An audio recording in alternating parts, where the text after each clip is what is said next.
expects it to bring in $1.6 million of revenue. If there are any doubts about Gifford's ability to return and lead, residents say they've all been discredited. Which classes to take here so they can work on a U of A bachelor's. Close down the I-10 between State Route 83 to State Route 90. Just as simple as plucking it from the ground. Tens of thousands of these bands have already been sold. But they first have to get back on the I-10 further east. They not only found a DUI suspect, but they found the suspect's children in the vehicle as well. Looks like people's complaints of noise pollution caused by warplanes has finally gotten the attention of the Air Force.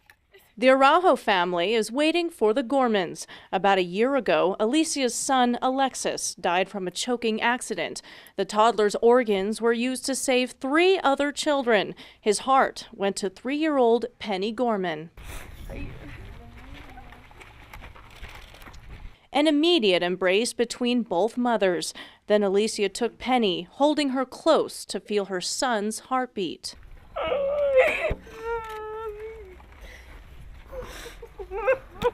We got a call from the doctor that said we have an offer. Jenna Gorman remembers the relief she felt after learning a donor in Tucson would save Penny from heart failure. There was also sorrow. They've given so much, and they just continue to give, and I've been marked by that. Alicia shared photos of Alexis, some of them taken alongside his twin brother, Alan. Through an interpreter, Alicia and her husband talk about the decision to donate. Now Alexis can live in other people. The little boy Alicia described as mischievous is somewhat present in Penny. I see that she's a little hyperactive, and I know that my son is involved. Penny's recent biopsy was negative. Great news for the Gormans and the Arajos. Their son, now a hero. I was proud of him when he was alive, but even more so now. Carissa Planelp, 3TV.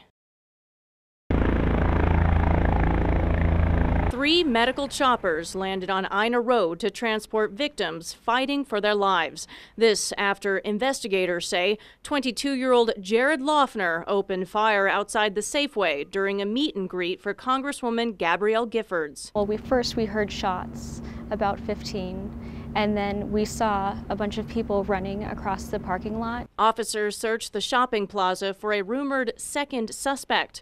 Then there were questions about the Congresswoman's condition. She has been injured. I don't know to what extent. More than a dozen people were injured in the shooting. 5 died right in front of the supermarket. I would get down, but I wasn't sure who said it. Alex Villick was volunteering for the Tucson Democrat when he exchanged words with the suspected gunman. He came up to my table, wanted to speak with the Congresswoman, and as I told other constituents, he had to get to the back of the line. He came back about 2 minutes later and barged through the little tables. Villick says he never saw the suspect draw a weapon, but he heard the gunfire. It took a few moments for things to register that this wasn't a joke, this was actually happening. And so I guess I just acted out of instinct. I took off running, I booked it for the bank. Investigators later held a press conference off-site after learning more about alleged shooter Jared Loughner. That individual opened fire with a pistol with an extended magazine attached to it. He had a number of rounds. The Sheriff's Department is evaluating information gathered from witnesses to make sense of this crime. Carissa Planelp, Fox News.